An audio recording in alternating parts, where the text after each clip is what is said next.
Saber Digital.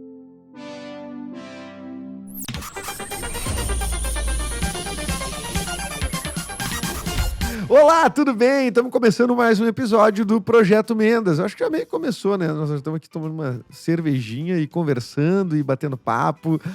O episódio de hoje é o primeiro episódio que ele é presencial. Já vou explicar como é que vai funcionar. Não precisa explicar, né? Tu vai ver aí, vai ser bem simples, né? Mas antes de mais nada, antes de anunciar o nosso convidado de hoje, que é um cara do cinema, um cara das artes, da produção cultural, por que não, né? Este podcast é patrocinado pela gloriosa KTO.com.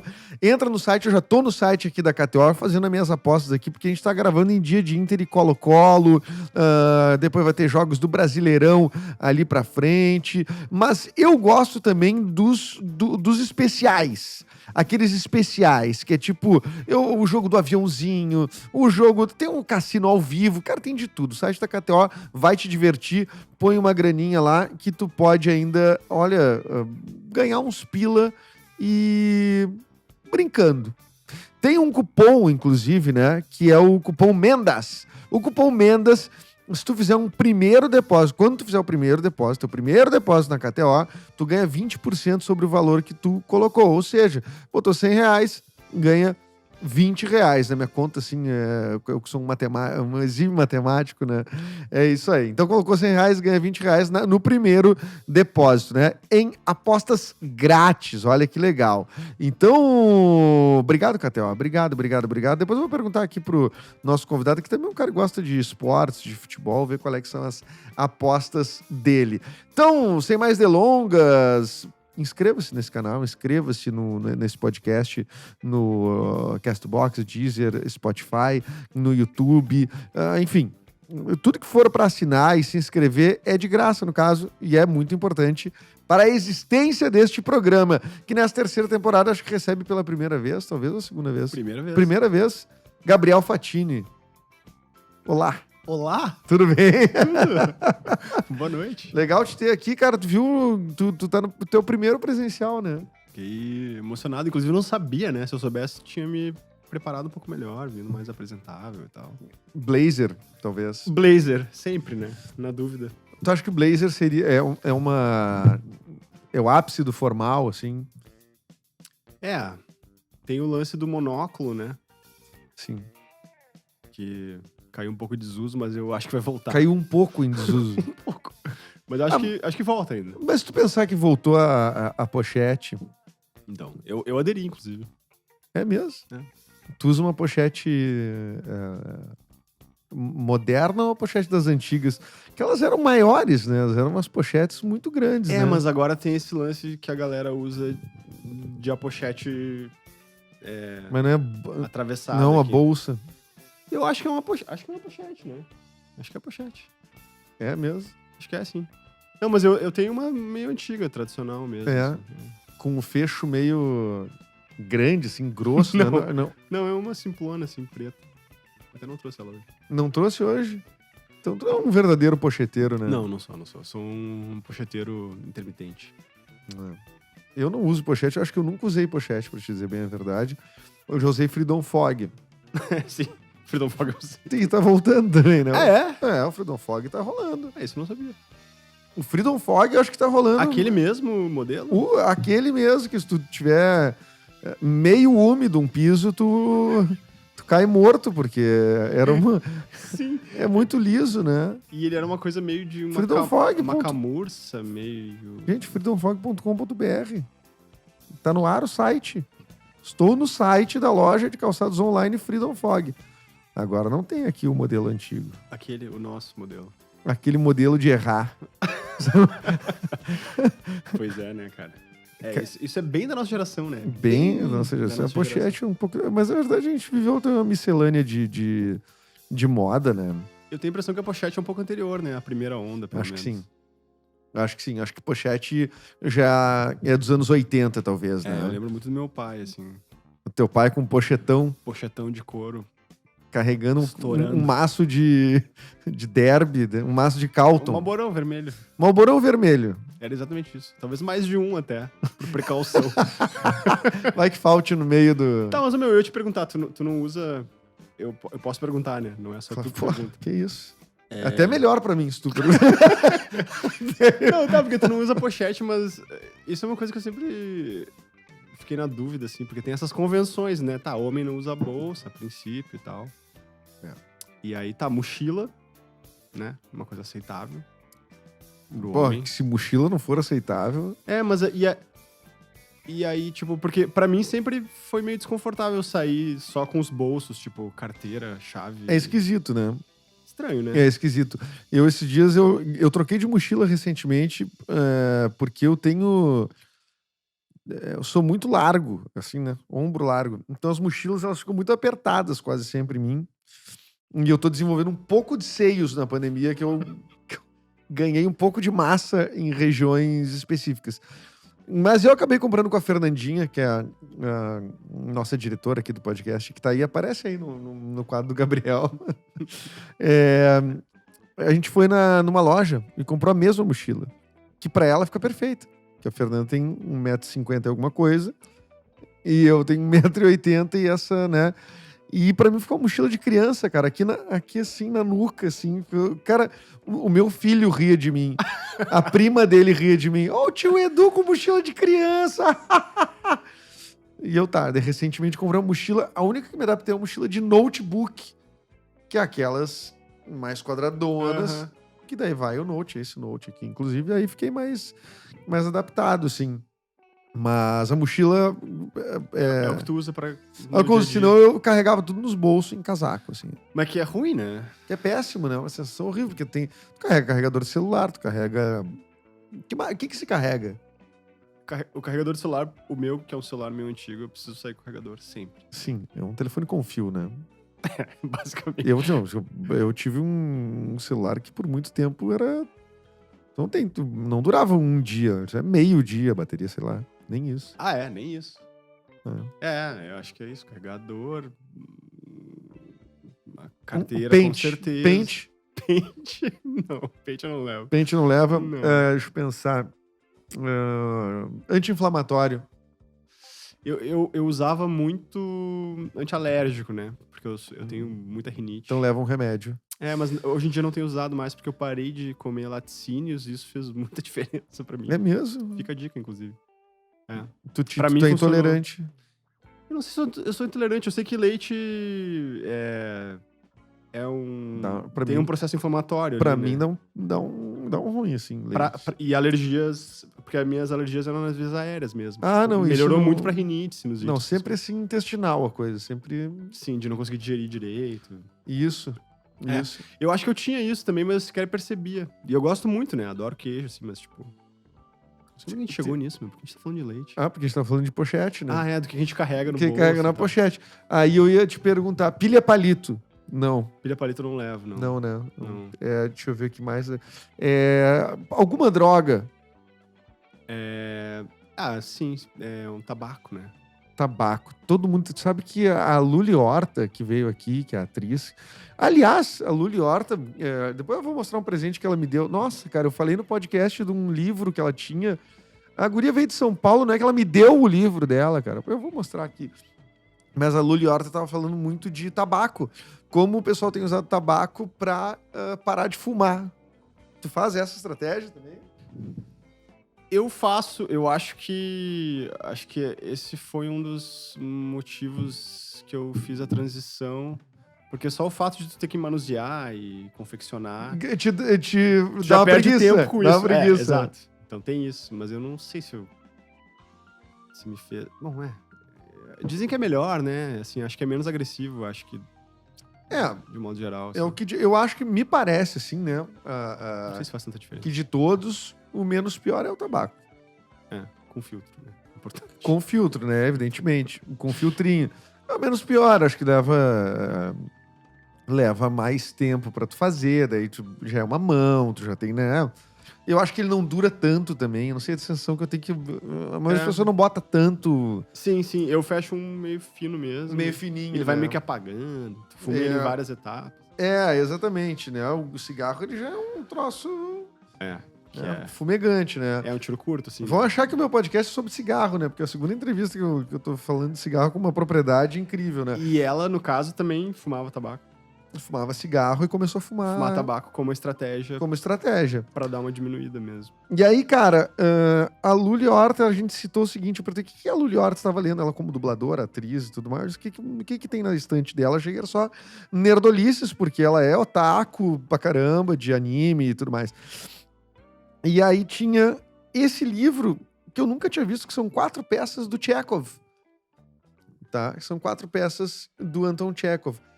Que, na nossa conversa, eu tinha dito, casualmente, uma peça de formação foram 4 peças do Chekhov. Daí eu disse, a Gaivota, Tilvânia, Jardim das Cerejeiras e As Três Irmãs.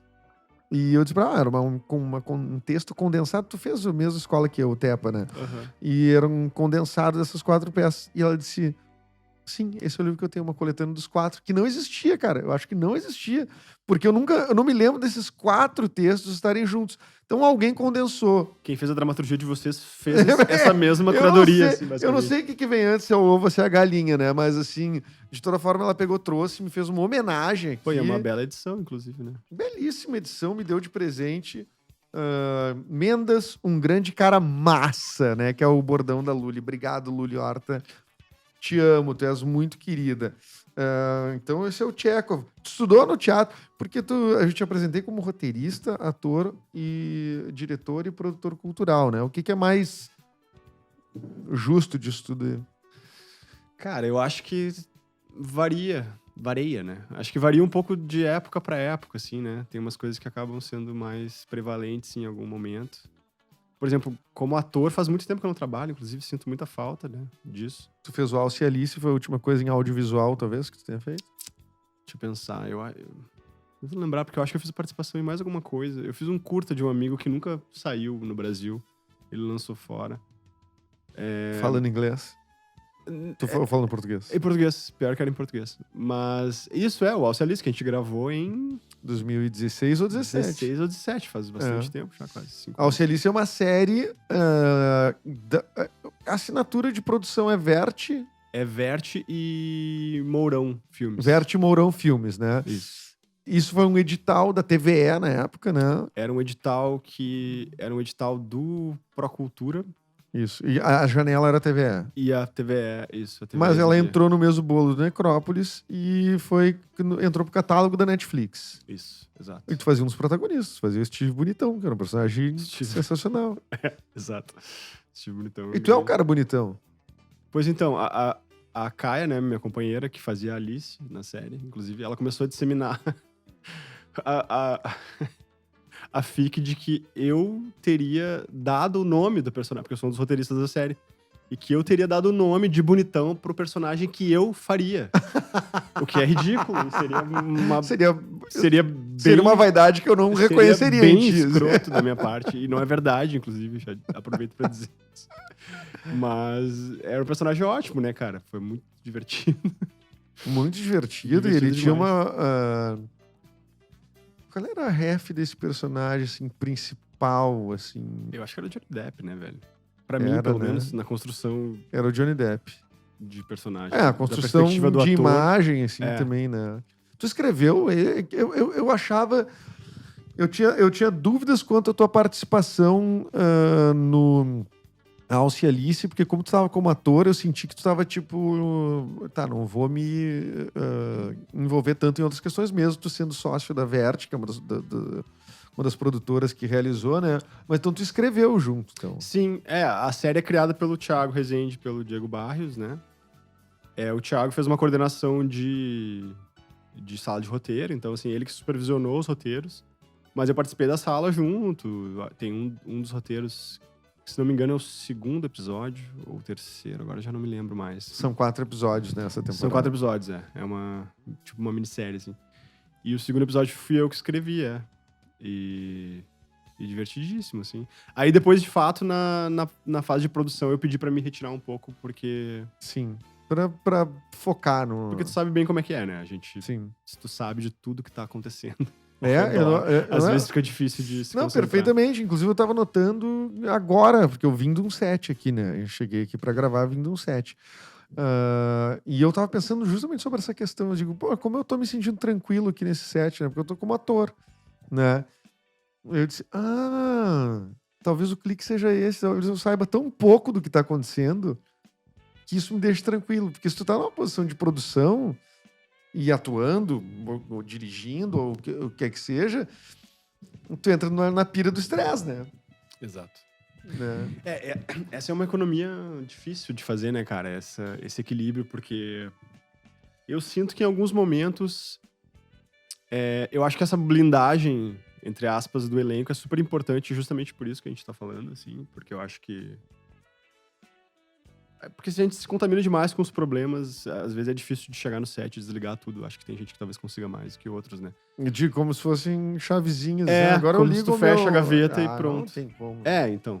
Mas eu acho que tem um equilíbrio sutil aí, porque eu acho que, por outro lado, em algumas situações, talvez fosse interessante a equipe, o elenco se sentir um pouco mais equipe também, sabe? Saquei. Me parece que, às vezes, essa distinção também tem seus lados negativos, assim. Uhum.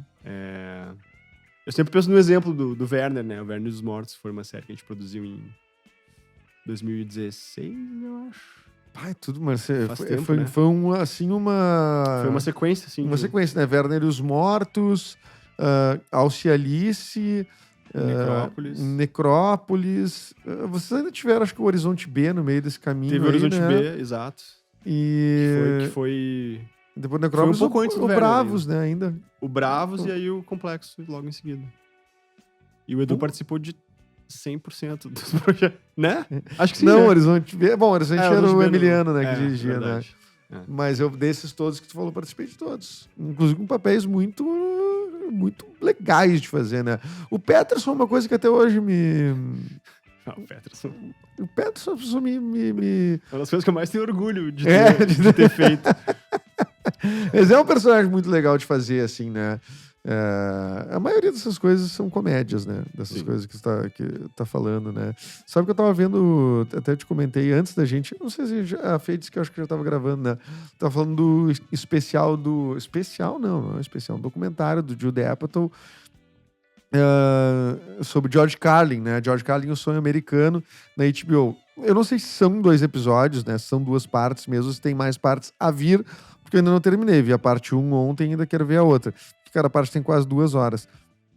E o lance que rolou no George Carlin, que deu pra notar nesse primeiro episódio, é como o George Carlin muda de estilo no meio do caminho, assim, com uma carreira já existente, com uma carreira já consolidada, até daria pra dizer, como um cara de TV, como um cara que, tipo... Ele muda até a aparência física dele, né? Mas o principal é que ele muda o propósito dele. Ele muda o que ele quer falar, pra quem ele quer falar. Ele disse, eu não quero mais falar sobre... Eu não quero falar groselha mais. Eu quero falar coisas relevantes, coisas que estão acontecendo, né? Tu tem alguma coisa, assim, na tua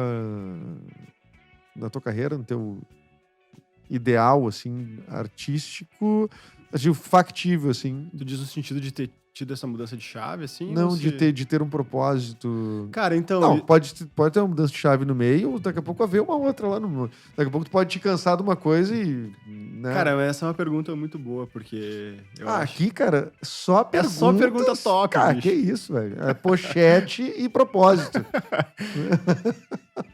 Cara, propósito, né? Mas eu digo que é uma pergunta boa mesmo, porque eu tenho tido essa conversa com várias pessoas com várias pessoas, amigos artistas e tal, pessoas que trabalham de alguma forma com a cultura. Acho que talvez até a gente já tenha conversado em borracha em alguma noite dessa. Não sei, mas... Se tem uma coisa que a gente faz é conversar, né?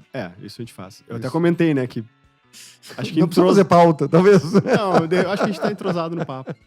Cara, mas esse lance do propósito artístico eu acho que é uma grande discussão, assim, porque a gente tende a entrar numas idealizações, ou então...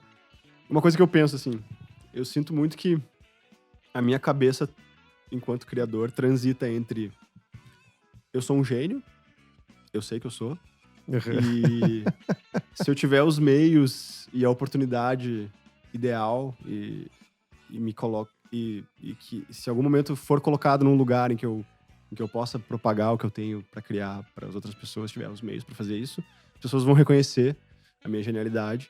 E por outro lado, tem a pessoa que diz que eu sou um impostor e que se eu tiver essa oportunidade, aí as pessoas vão descobrir que, na verdade, é tudo uma Se for grande um impostor farsa. genial, cara. Então, cara, eu tenho pensado muito sobre como a gente tende a transitar entre esses dois polos, como se um ou outro tivesse que ser necessariamente verdade, mas eu acho que, na verdade, o trabalho, pra mim, pelo menos, tem sido equilibrar essas coisas e entender que os dois fazem parte da maneira como, pelo menos eu, tento pensar o meu trabalho, assim, e aí, enfim, tipo, eu tento constantemente me perguntar isso, assim, o que me motiva, por que eu tô fazendo, sabe? O que te põe o que te faz refletir sobre tua posição no trabalho, assim, tipo, é alguma situação de trabalho mesmo, tipo, cara, tô sem grana, ou, cara, não tô gostando do resultado do que eu tô entregando, ou, sei lá. Eu acho que é um pouco de tudo, assim, né? A gente teve recentemente aí desde o golpe de 2016, a gente teve um decréscimo muito violento, né, em apoio e políticas públicas para a cultura. E eu acho que isso... Até é importante frisar isso, porque muitas coisas que a gente falou aqui, a gente datou, inclusive, né, de 16, de 17, de 18, né? Todas essas, elas já tinham sido aprovadas um bom tempo antes, né? E depois que entrou o Bolsonaro, né? Porque quando fala do golpe, a gente tá falando de 16. Isso. Mas quando entra o Bolsonaro, aí sim a Ancine... Aí se acentua ainda mais esse desmonte que já tava... Bom, já existe tinha um começado. desmonte claro, se desmontam ministérios. E não só um desmonte, né? É um ataque deliberado, né? Não é assim sucateamento Claro. apenas, né? Ele inclusive elegeu o cinema como adversário. Eu lembro no início da gestão dele, ele chegou a cancelar alguns editais que estavam em fase de contratação, se não me engano, por causa das temáticas, que tinham coisas que eram LGBT especificamente. E ele... ele Atacou a Bruna Sufistinha, porque supostamente era um filme pornô. E ele, como representante da família tradicional brasileira, né, cara, imagina. Pois é. Não, nada pode ofender mais, né, assim, né? Sim. Uma garota de programa, ou coisa do tipo, assim, Sim. porque o homem casado, né, assim, principalmente nessa média de idade, assim, né, homem branco, com poder e tudo mais. Eles geralmente são caras muito fiéis, né? Ah, sim, não As tem suas nenhuma esposas. hipocrisia aí, eu tenho certeza. Não tem que zero hipocrisia, que isso? Não, é uma ideologia limpa. Uma ideologia. Limpeza. É curioso, né? Mas isso te fez pensar, porque, cara, foi hard, assim, né? Tipo, Sim. talvez, eu não sei se pra gente foi o mais hard, porque a gente ainda colheu alguns frutos que já tinham sido plantados, né? Mas teve gente que desistiu absolutamente da profissão. Mudou de profissão. Teve muita gente. É incrível, assim. É bem isso que tu falou. Eu sempre eu brinco, assim, que eu tenho a impressão que a nossa geração foi a geração que pegou a crista da maior onda de investimento, pelo menos no audiovisual, que é onde eu tive mais contato. E que foi curta, né? Foi um tiro curto. Foi super curta, mas talvez. eu acho que na história do país talvez nunca tenha tido uma... Porque, enfim, acho que é importante até falar aqui, né? Foi uma política desenvolvida ali na época que o Gilberto Gil era ministro da Cultura e eles conceberam uma ideia de política pública que abrangia quase todos os braços do... Tá falando da lei do audiovisual? A lei do audiovisual junto com o fundo setorial do audiovisual e todos esses mecanismos que foram criados para gerar, de fato, uma cadeia de produção mesmo, né? Em todos os lugares, sim. E então, que não fosse centralizada, né? Que previa descentralização, e aí pensava em distribuição, então isso também incentivava com que canais novos abrissem para disponibilizar só conteúdo independente brasileiro. Quer dizer, foi uma ideia de criar, de fato, uma indústria De cultural. criar, de fato, assim, aquecer um cinema brasileiro não, assim, eu acho que a descentralização é a melhor palavra, assim, para isso, porque não é só descentralização geograficamente, assim, né? A gente tá falando de sair das mãos só dos big players, assim, e começar a ter chance de nascer a Vert, de nascer a Pardal, de nascer, né? Exatamente. Que é uma galera que tem, sei lá, condições totais de estudar, escrever e defender um projeto. E, bom, e aí ele ser viabilizado através desses mecanismos, né? Então que é interessante como é difícil construir, mas é tão fácil fazer, destruir totalmente, né? Porque realmente bem desapareceu Sim, é isso. Foi um trabalho de 15 anos, né, pra botar de pé. E eu acho que a gente não tinha chegado. É evidente que essas políticas tinham problemas e coisas pra serem aparadas, Sim, né? sim. Claro que sim. Mas, assim, foi um Bom, trabalho mas de uns 15 anos. em process, né? Vai mudando, Exato, né? E os caras vai conseguiram evoluindo. destruir em questão de agora. Bom, Muito fizeram, rápido, né? Na fizeram isso em caneta, todos os né? aspectos da vida Sim. brasileira, né? Mas assim, no audiovisual, que é o que a gente tá falando aqui. Então, claro que isso afetou muito. Eu acho que um pouco. Voltando porque a gente tava falando, pra mim isso afetou muito a ideia de sentido mesmo do que se tá fazendo, assim, porque botar de pé uma produção é muito difícil, né? Envolve muito dinheiro, envolve muita gente. E o muito dinheiro, às vezes, ele não. Ele só parece muito dinheiro, né? Porque a gente fala, às vezes, de uma série. Porque eu nunca falei em números aqui, eu acho, no podcast. Mas o que uma série de baixo orçamento, por exemplo, um longa de baixo orçamento, um filme, vamos fazer um filme mais palpável, acho, para as pessoas, que é uma obra única ali, fechada. Um filme de 2 horas de duração, cinema nacional, sem muitos efeitos especiais, sem grandes estrelas. Qual é o orçamento dele, assim? Ele cabe onde, assim, dentro de Um baixo orçamento? baixo orçamento? Hoje em dia, tem até, eu acho que tem uns parâmetros oficiais, né? Mas considerando a inflação, hoje em dia, eu acredito que deve estar em torno de 1,5 milhão, um baixo orçamento. Baixo orçamento. 1,5 milhão. Mas tem gente fazendo filme com 500 mil. Sim, com certeza. E o pessoal vai Sim, ver, mas 1,5 milhão. Mas isso acho que entra abaixo da nota de... Isso é tipo assim, sem orçamento. É considerado nada. Noai orçamento. É com a Noai. Exato. Cinema Noai, né? Exatamente. Imagina, 1,5 milhão, cara. Não é pouco dinheiro, né? É muita grana. 1,5 milhão é considerado baixo orçamento.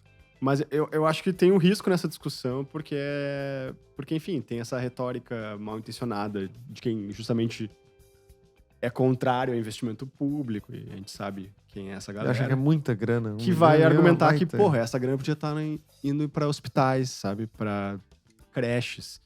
E Mas essa grana, ela não é uma grana... da mesma forma que a gente está falando de descentralização das verbas públicas e tal, justamente dentro do projeto de um longa que recebeu 1,5 milhão, tá? É baixo orçamento. Alguém sai dali com um apartamento comprado? Não, nem de perto. Né? Nem de perto, né? Quantas pessoas vão trabalhar nesse longa? Quantos fornecedores, quanto vai de material, que cadeia vai ser alimentada aí? Então, mas recentemente teve um estudo aí e o mercado audiovisual brasileiro, ele gera mais circulação de dinheiro do que a indústria têxtil, por exemplo, no Brasil, né? Isso em números reais, assim. Porque é bem isso que tu falou, é muita gente envolvida, né? Muita gente envolvida. E fora mais distribuído, né? É mais distribuída a grana, né? E fora o caráter de soft power, né? Que tem nisso, assim. Que eu acho que é um dos motivos pelos quais essas políticas foram implementadas lá atrás, né? Que é a ideia de nós mesmos produzirmos as narrativas e as imagens que a gente quer que os outros... Como que nós queremos ser vistos, né? Que histórias a gente quer que se conte sobre nós mesmos, né? Isso fortalece em todos os sentidos, né? Totalmente, até porque a gente tem uma questão até do próprio pertencimento ao nosso... Não só o nosso país, mas a nossa região, né? Assim, porque dentro do Brasil tu tem que ter pessoas contando a história do norte, do sul... É um continente, né? Não, o continente, né? Até porque tem o Vitor Ramil escreveu A Estética do Frio, né? E o Vitor, ele fala sobre essa questão do como a gente não se sente, assim, parte... Nós gaúchos aqui, por exemplo. Como é que a gente vai se sentir parte da cultura nortista ou nordestina, quer que seja? Como a gente contribui com isso? A gente não... O que a gente é aqui? O que nos representa aqui, né? A gente tá bem mais próximo da cultura do Uruguai, da Argentina e tudo mais, né? Então eu acho que todo mundo precisa ter essas histórias contadas, porque não vai ser o Brasil do Leblon da novela que vai representar todo mundo. Sim, que é um recorte que... Né? Que é essa em que o lógica. nordestino faz o empregado, né? O cara com sotaque carregado nordestino faz um empregado. O gaúcho, ele é o gaúcho da novela. Periga tá de bombacha. Só periga tá exatamente, periga tá de bombacha e tal. Então, muito bom que essa é a grande necessidade, não é só alimentar com grana o mercado, mas isso tu falou, soft power e pertencimento e tudo que é cultura. Senão a gente vai ficar enaltecendo que nem a Prefeitura de Porto Alegre, que teve fazendo postagem porque saudando a vinda do Starbucks para Porto Alegre. Precisa o Porto Alegre saudar a vinda do Starbucks? Não precisa. Não precisa, não tem umas cafeterias massa aqui, né? Não tem? Legal, zona, assim. É muito lamentável, né? É tipo assim, uma cafeteria, uma rede mundial de café que vai pra dentro de um shopping que também é uma rede. Não, peraí, meu. Não, é ridículo. é o processo de... Aí a gente não se conhece nada. Nada, Não, a gente tá emprestando, a gente tá cedendo nossa identidade a preço de banana, né? Pra que seja apropriada e tomada por qualquer um que vem e dê um pouquinho mais. E não é nem muito mais, né? É um pouco tesão, mais. E o tesão hoje, o grande tesão hoje é que tem a comida em tudo. Tudo tem que ter bons restaurantes, já diria uma comunicadora de uma rádio famosa aqui do Sul.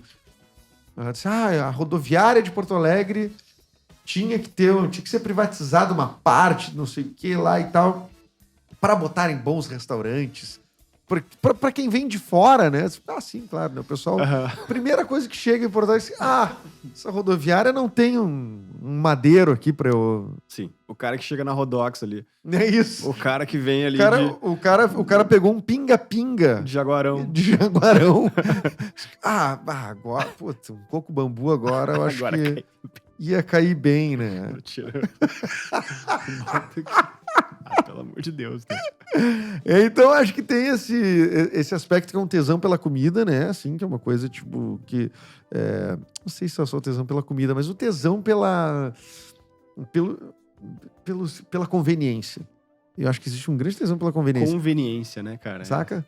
Bota fé. Eu acho que esse é o consumo hoje, que é pela conveniência, assim. Tipo, bom, para alguém ir num teatro, né? Meu Deus do céu. Primeiro, né?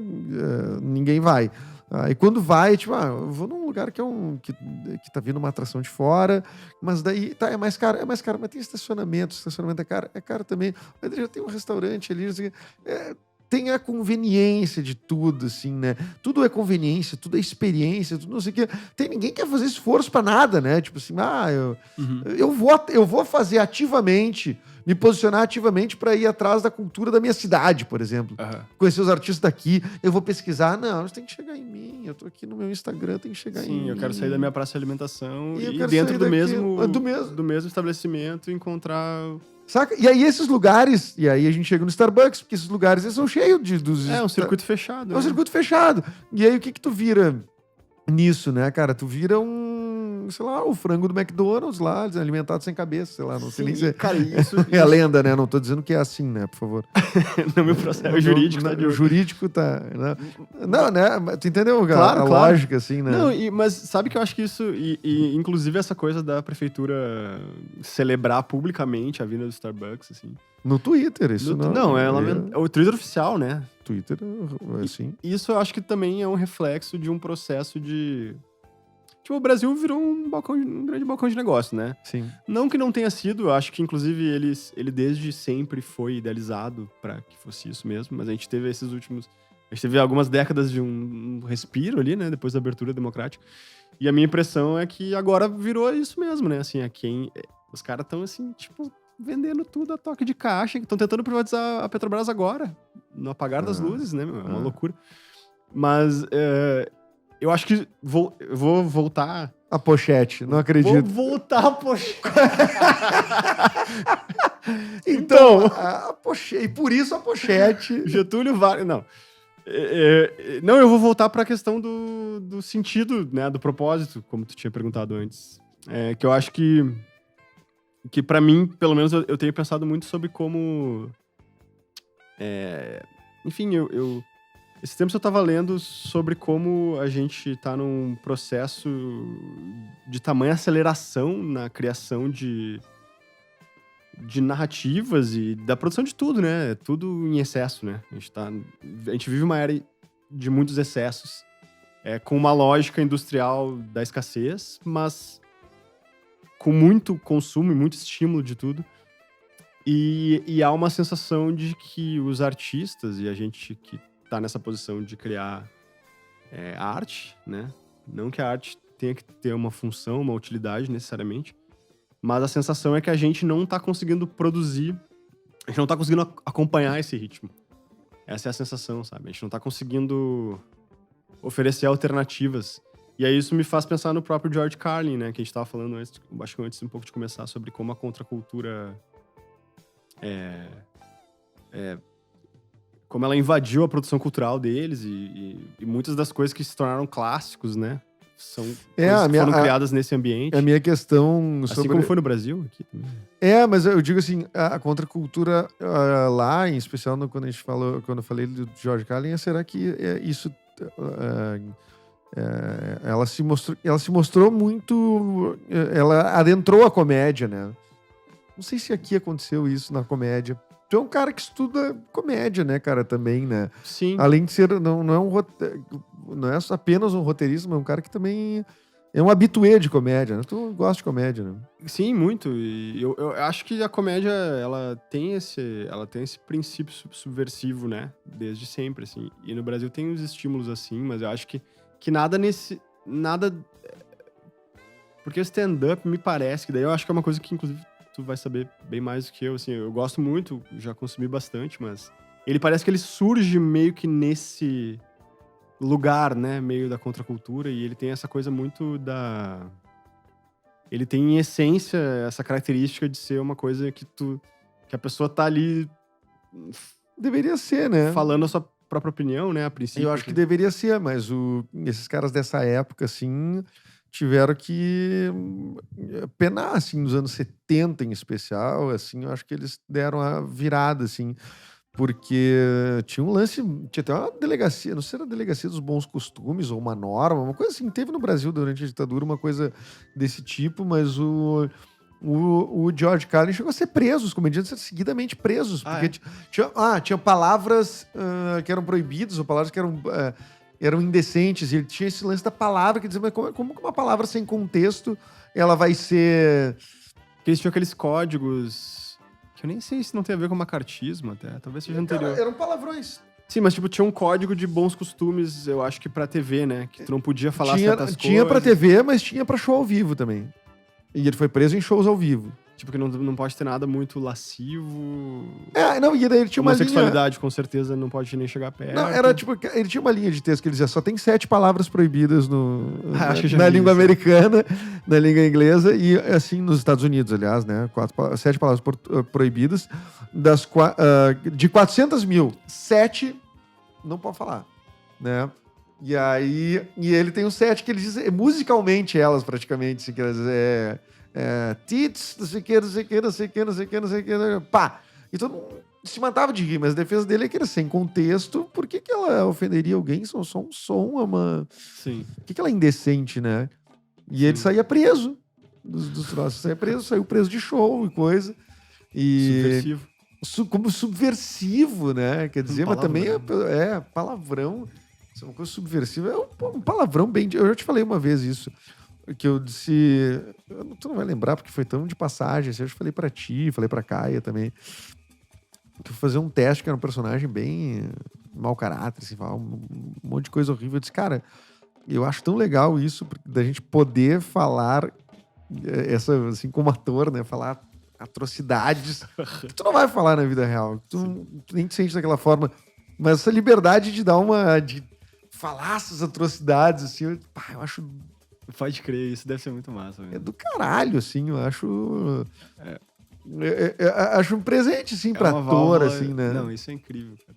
Mas só pra fechar ali o que a gente tava falando, porque Porque senão eu vou, né? Tu vai... Obrigado. Só pra fechar a pochete aqui. Fecha a pochete. rapidão. Não, mas é... Tem o Inter depois ainda aqui que eu vou te perguntar. Ah, meu Deus. Sim, tem a KTO, né? Tu vai apostar aqui. Eu vou no mínimo fazer propaganda, porque eu quero o seguinte. Não, mas o que eu ia dizer é sobre o sentido mesmo, porque... E daí eu acho que tem a ver com comédia, que é muito de pensar, cara, como que a gente pode oferecer alternativas, porque eu fico pensando, a minha tendência... Eu tava numa loja que a minha tendência era tudo que eu criava, mesmo que fosse comédia, tinha uma perspectiva super cínica de tudo, da humanidade. E aí eu comecei a ver que era tudo as coisas que eu gostava, que eu tava consumindo, tinha um pouco essa lógica, e de repente, cara, sabe? Eu acho que a gente tá precisando virar uma chave de começar a conseguir propor utopias, sabe? Porque de distopia, acho que estamos legal já, né? Tá joia, né? Já tá massa, né? Já deu. É. E... Então... Concordo, cara. Então, tipo, isso é uma coisa que Concordo. eu tô tentando nortear um pouco as coisas que eu tenho produzido, um pouco levando isso em consideração. Assim, É sabe? mesmo. Então, seu Gabriel, diz uma coisa. Bom, concordo contigo, né? Que eu acho que a gente tem que fazer. A gente tem que propor utopia também, né? Assim. Eu acho que é uma visão interessante. Eu adoro o cinismo, né? Antes de mais nada, Operamos queria no deixar cinismo. aqui, né? Operamos do cinismo, né? Acho que a boa comédia tá aí, né?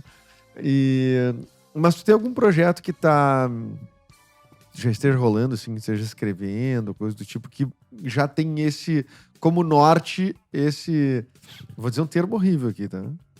Mindset. Essa mentalidade. Tinha em português a palavra? Merda. Eu sempre caio nessa, cara. Não, cara, tem um projeto de longa que eu tô trabalhando. E... Tem papel pra mim? Tem. O pior é que tem. Está registrado, viu? Dá pra editar ainda, né?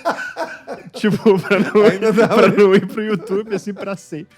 Não, mas o pior é que tem mesmo. Cadê Eduardo Mendonça no filme aquele, hein? Gabriel quer Os caras propor vão utopias de ir pro ator. O Mendes perdeu tudo debaixo da ponte. Cara, pior é que eu até não posso falar muito porque eu tô ainda desenvolvendo ele, mas é um projeto de longa que eu tô bem empolgado, assim. E ele parte desse norte, assim. E é um projeto que eu tô desenvolvendo com o Thiago Piragira. Um grande Pirahira, já trabalhei com ele. Já trabalhou com o Pira, né? Claro, trabalhei no teatro com ele. Teatro infantil. É verdade. A gente fez uma peça faz uns 15 anos. É o Pira grande artista da cidade. O elenco, eu, Pirahira, o Thiago Prade. Thiago Prade. Essa fera, bicho. Essa fera. A Paulinha Silvestre e a Melissa Arievo. Poxa, que trupe, hein? Que trupe, direção do Marcos Verza. Cada um em um E texto do Léo Machado. Olha só que loucura. Poxa, saudoso Léo Machado. Saudoso Léo Machado. Era pro... Como é que chama? O Vida Urgente. Claro. Vida Urgente. Eu peço que depois ela... como ela era... Na época era o Detran que tinha encomendado e pausou por conta do rolo do Detran lá de 2007, 2008, né? Por aí. Aí depois, eu não sei se... Eu acho que eles montaram, talvez, o Vida Urgente daí por conta própria muitos anos depois. Mas eu acho que era a mesma peça, eu não cheguei a ver. Mas, enfim, conheço o Pirahira daí. Pô, eu lembro de muita gente, né? Muito bom ator. O Pira... E fez Necrópolis conosco. Fez uma participação no Necrópolis e é um grande ator e um grande pensador, assim, também é uma pessoa... Acho um dos artistas mais interessantes da cidade. Ele é teu coautor nesse a gente tá projeto. Fazendo um trabalho colaborativo. Ainda estamos descobrindo como que vai ser. Ele vai ser o protagonista do filme, mas ele também tá na parte de desenvolvimento, assim. E além disso, eu e a Caia, a gente tá em processo de finalização de um documentário que a gente rodou no ano passado, 2021. Que foi, na verdade, um projeto muito incrível que rolou aqui na cidade. Foi uma iniciativa do Isaías Luz e da Alice Castiel, que eles montaram um show, e na época a gente tava no auge da pandemia, né, 2021. Tava bem fechado, assim. E esse é um edital que foi financiado na época ali pela aquele rolê da Lei Aldir Blanc e é um show que reúne 4 cantoras negras da cidade, mais velhas, cada uma de uma região diferente. De Porto Alegre. De Porto Alegre. A Loma Pereira, a Mariette Fialho, a Glau Barros e a Nina Fola. São 4 mulheres incríveis. São essas pessoas que eu acho que se estivessem talvez em algum outro lugar do país teriam um reconhecimento muito maior do que tem. E aqui no Sul, enfim, a cultura negra é especialmente segregada, né? E aí, na época, como não podia ter público, esse show foi montado no teatro da PUC e a gente fez pras câmeras, né? Então, não podia ter público, a gente fez, tipo, como se fosse uma live. E aí, eu acho que a gente filmou, se não me engano, com 6 ou 7 câmeras. Que isso, hein? Nós estamos com 2 aqui, Fernando, você achando? Pô, mas também era uma banda de, sei lá, 30 uma galera. Não, só que daí... E aí, na época, tá, beleza, a gente fez o show, que tá disponível no YouTube, inclusive, chama Yalodê, que é incrível, recomendo muito. Yalodê. E na época, o que a gente tinha combinado era fazer uma espécie de making off, assim. Só que a coisa foi crescendo, a gente foi gravando. E, de repente, a gente tinha material suficiente pra fazer um filme, de fato, um documentário, que louco. Que não apenas contava a história do show, mas começava a refletir um pouco sobre essa cidade oculta, né? Essa Porto Alegre negra, que é muito pouco contada. E aí a gente entrevistou uma pesquisadora especialista nos territórios negros da cidade. A coisa foi expandindo e de repente virou um longa, assim. Vai ser um filme que tá... Ele tá em finalização. A gente tá ainda entendendo se vai precisar talvez abrir câmera pra captar mais alguma outra coisa. Mas ele com certeza já tem duração suficiente. Não existe acesso ainda a material nenhum. Não, a gente não por conta da Aldir Blanc, tu tinha que lançar alguma coisa. Não, o show tá... Tá lançado. O show tá lançado, Isso se acha como Yalodê no YouTube. Tá no canal da PUC do YouTube. Canal da PUC do PUC YouTube. Canal PUC RS. Procura lá o show. Yalodê é um show de 2 horas, praticamente. Acho que quase 2 horas. É incrível. É uma banda incrível. São essas 4 cantoras. Elas são as diretoras musicais do projeto. E o repertório foram elas que escolheram. Então, eles passam por vários compositores históricos da cidade aqui. Então, também tem esse caráter de um resgate, assim. E é um filme que faz esse reflexo. Então, assim, esse é um projeto que eu considero que vai um pouco nessa linha do que a gente estava falando antes. Assim, ele tem esse olhar que é bem positivo, assim. Porque que é também uma coisa que, inclusive, os entrevistados falam muito, que é olhar também para essa população negra sem falar sobre racismo, né? Porque parece que esse é o único assunto possível, né? E sim, sobre cultura, propriamente. Sobre vida, sobre tudo, vida. Né?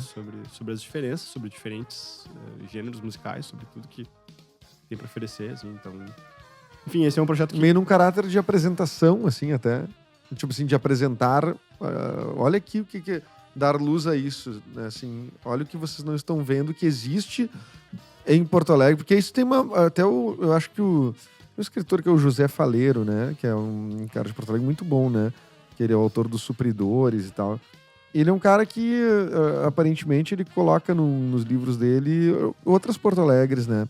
Exatamente. E acho que é meio isso, né? A gente tem muito, inclusive, a gente pega na própria comédia mesmo, né? A gente tem como referência do que Porto Alegre está, o Magro do Bonfa, do querido André Damasceno, que é um cara muito querido.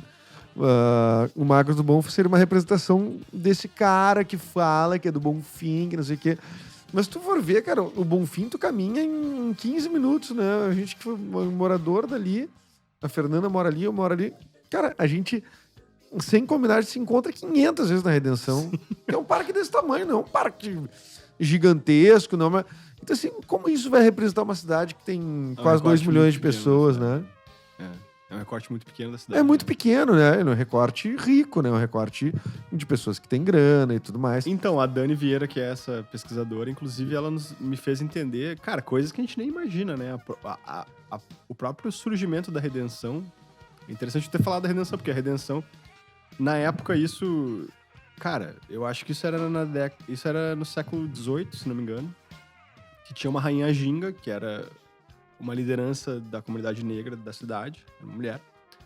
E ela começou a pleitear, ela tinha uma certa ascendência política, assim, na Câmara dos Vereadores e tal, e ela começou a pleitear um espaço para que as populações negras pudessem fazer seus batuques e suas práticas religiosas, que tivessem um espaço destinado para isso, porque não tinha.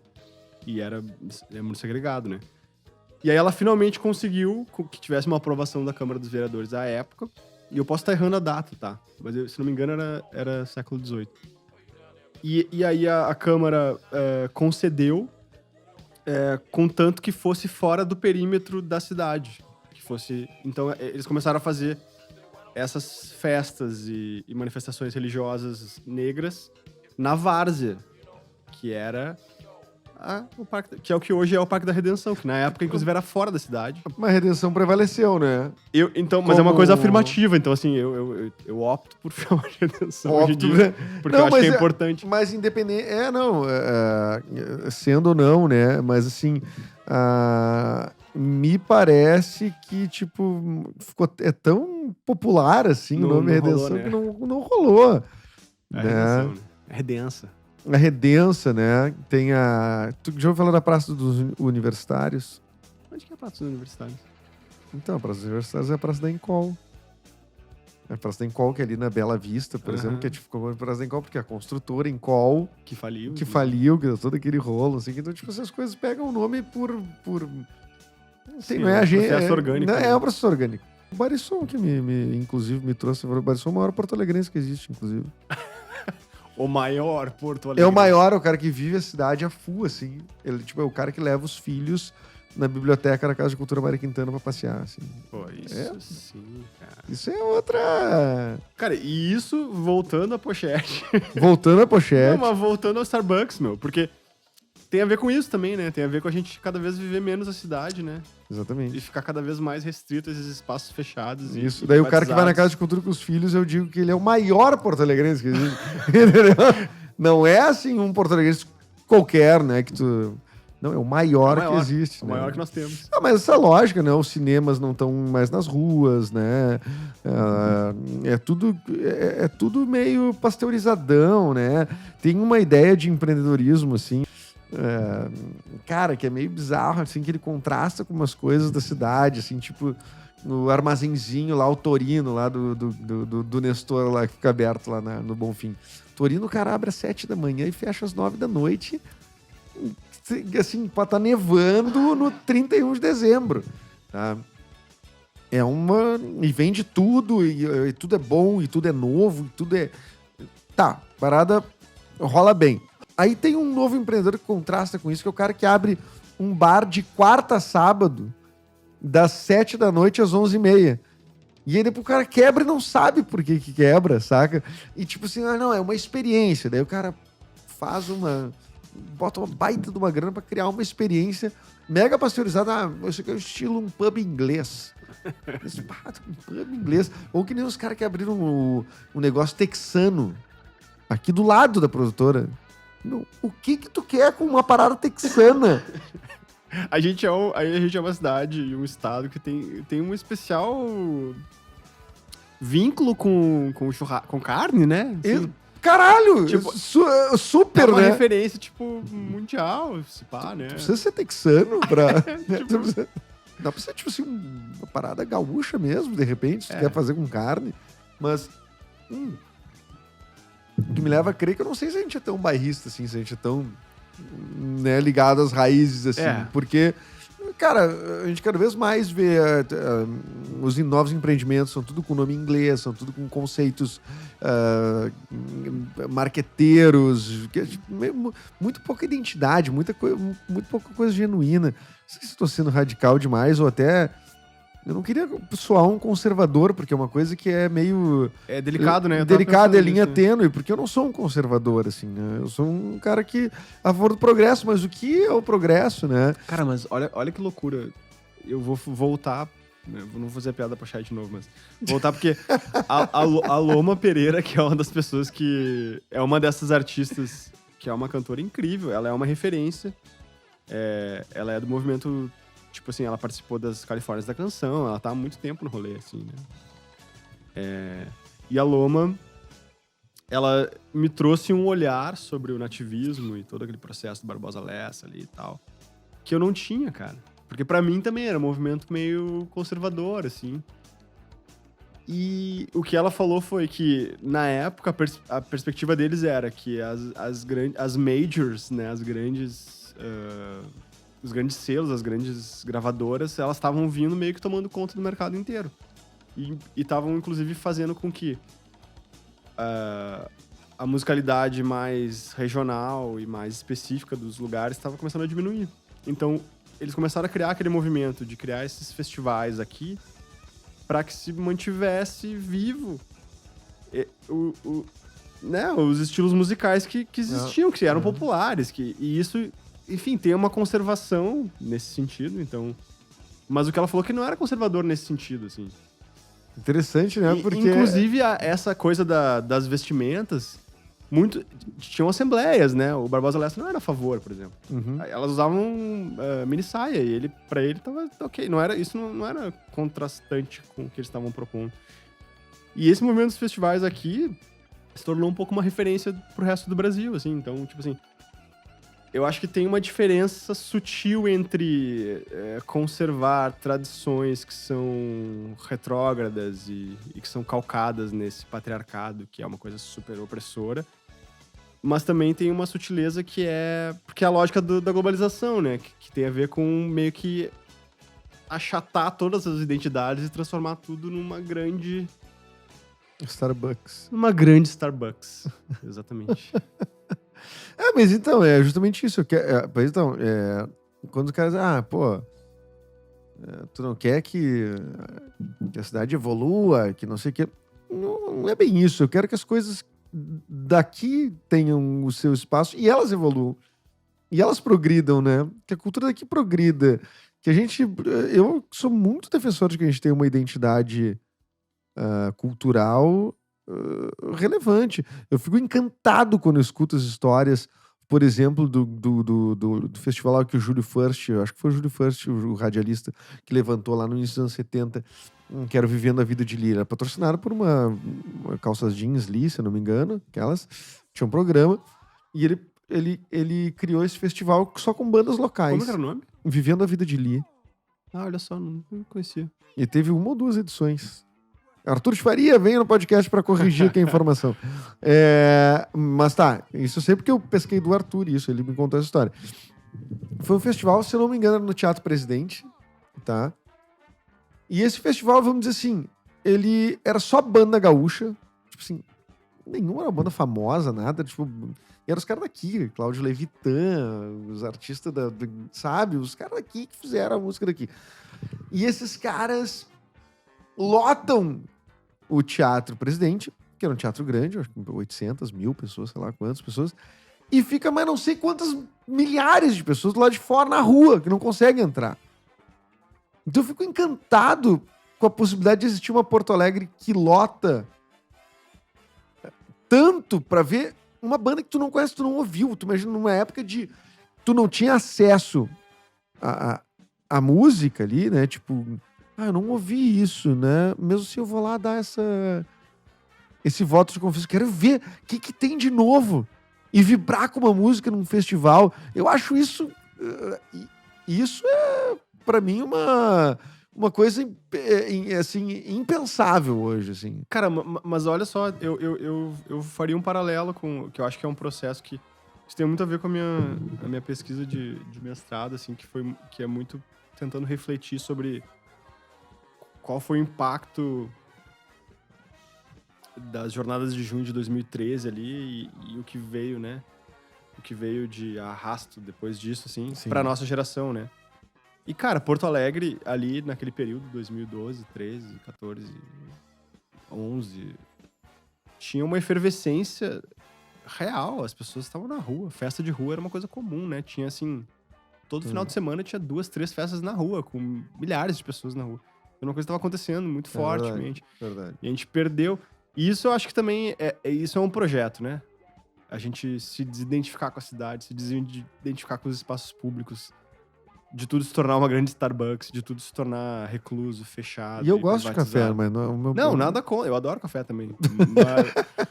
mas a gente ter essa relação... ser tudo, né? Essa relação com a cidade, né? Com o espaço público, né? com a praça pública, né? Eu sempre fui defensor das pessoas na rua, né? Como um projeto de segurança pública, inclusive, né? Inclusive. Cara, e mesmo porque... Aí eu fico pensando na política. A gente transferiu, e claro que a pandemia também influencia nisso, mas a gente transferiu muito do que a gente considera como praça pública, a discussão política, pros espaços das redes sociais, né? Inevitavelmente, assim. Que não são públicos. Não são públicos. Nem um pouco públicos. Nem né? um pouco. As pessoas tratam como um direito de ir e vir, assim, né? Quase. E não são públicos. Não é, cara. São absolutamente ferramentas privadas. Absolutamente com diretrizes próprias. Do início ao fim, né? 100% privadas. 100%. Só que a gente trata como se fosse praça pública, no sentido de ser o lugar onde a gente vai discutir ideias, que a gente vai lançar nossas plataformas. Não, falando como se fosse político, mas assim... É esse espaço, teoricamente, né? E não é, né? Não é. Simplesmente não é. A gente viu como isso foi desastroso para as democracias do mundo afora aí, né? Então, assim, esse processo que eu acho que é um negócio que enfim, eu sinto que tem uns pequenos lampejos, assim, de as coisas estarem, talvez, voltando um pouco, né? Sim.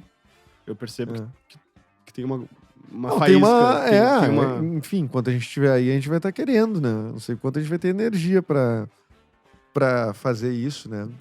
Mas, cara, deixa eu te perguntar, porque a gente tá indo pro nosso finalzinho aqui, né? Vai fazer em algum momento da tua vida sei lá, um besterol? Tipo, vou dar uma desopilada besterol, e agora, né, eu quero fazer uma comédia... Eu acho que sim. Não precisa ser um besterol. Besterol talvez seja meio cruel, assim. Ou meio pejorativo. Ou meio pejorativo, né? Eu nem sei o que seria um besterol. Não, mas digo assim, cara, vou fazer algo que eu não esteja pensando em nada, assim, de engajamento, de... Foda-se. Cara, mas só pra até... foi bom tu falar isso, porque eu também não pretendo, assim... Não acho que as coisas tenham que ter esse... direcionamento, sabe? Não acho que o meu trabalho tem que ser... O tal do propósito. Eu não acho que ele tem que ser um veículo de transformação social, necessariamente. Não. Se não tiver, tudo bem, né? Também, não, né? Não, inclusive não quero, sabe? Acho que isso engessa... Acho que eu nem consigo fazer. Se não for uma coisa que me mobiliza por outros lugares, não, também... Mas pra responder a outra pergunta, eu super quero, velho. Assim... Sinto falta, inclusive, de fazer uma coisa mais leve, tipo... já tá tão pesada a coisa, né? Tá tudo tão pesado, né, cara?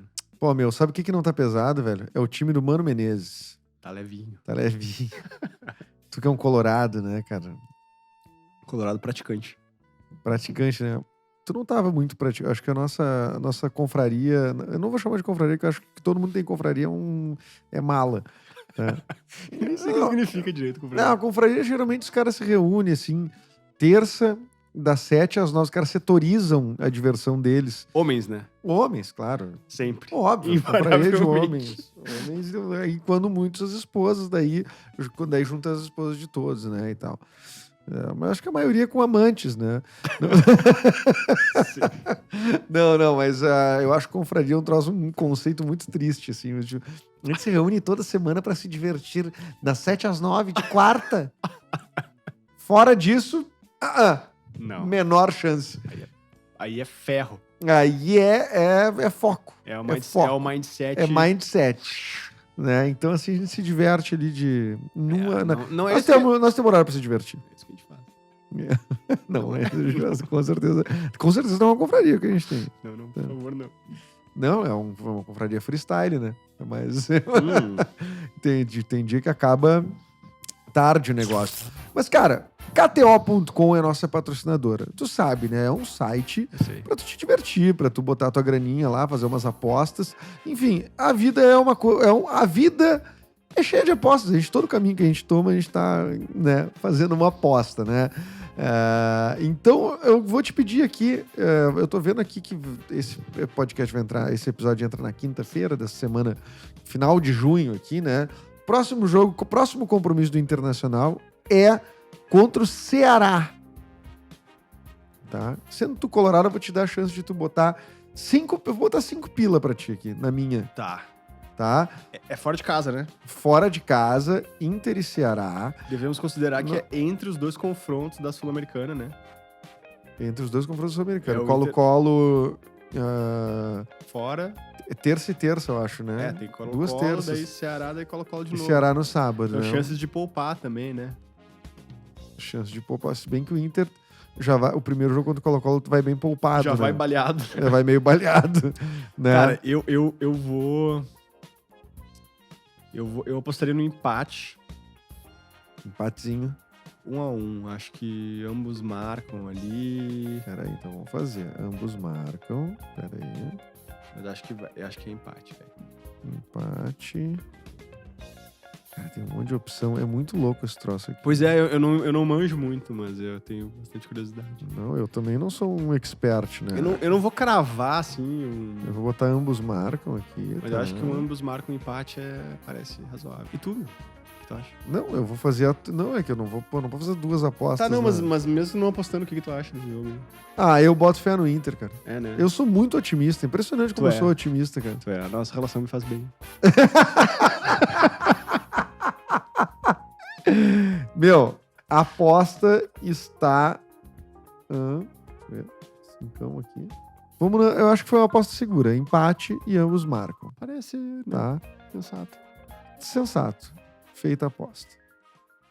Gabriel Fatini, muito obrigado, cara. Botei 5 pila no teu nome aqui na KTO.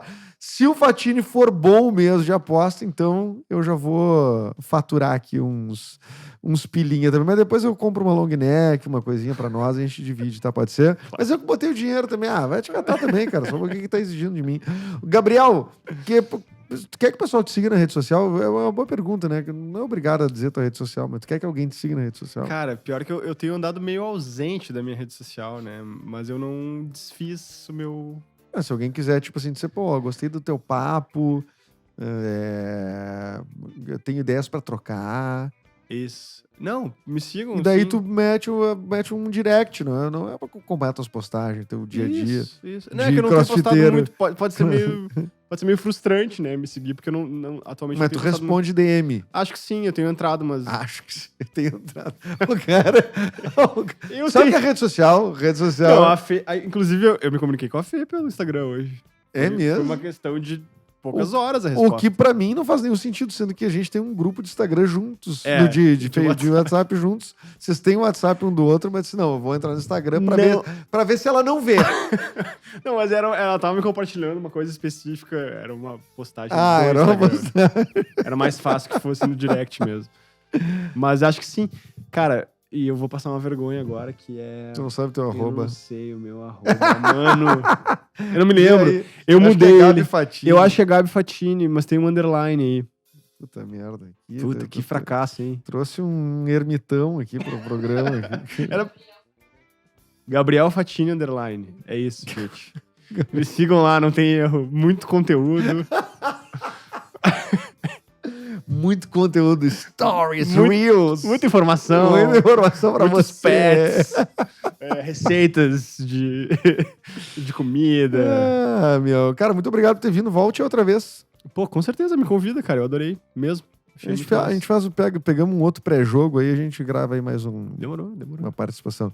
Nosso primeiro convidado presencial aqui, Gabriel Fatini. Feito, meu velho. Obrigado a você que está nos escutando, assistindo, escutando, enfim, como quiser estar participando. Se você que está, o espírito que esteja aqui, talvez no estúdio nos assistindo, quem sabe, né? Pode ser uma outra forma, né? Você está presente aqui de repente. Mas você que está aí pode assinar no YouTube, se inscrever no YouTube, se inscreva no YouTube. Este podcast Projeto Menos tem episódios todas terças e quintas com entrevistas muito legais. Eventualmente eu abro uma caixinha de perguntas lá no Instagram para você participar e sugerir. E tem o site projetomendas.com.br se quiser apoiar o podcast, entrar no grupo secreto do Telegram e receber uns episódios extras. Tem uns episódios extras, sabia? Olha que massa. Que é só pra galera lá que assina, tá bom? Valeu, até o próximo episódio. Obrigado, Pardal Filmes. Obrigado, Papier Digital. Obrigado, Fernandinha Reis, que tá aqui até agora, esse horário. E obrigado, Nicolas Esquírio, nosso sound designer, que também tá nesta barca. KTO, beijo, amo vocês. Até o próximo episódio.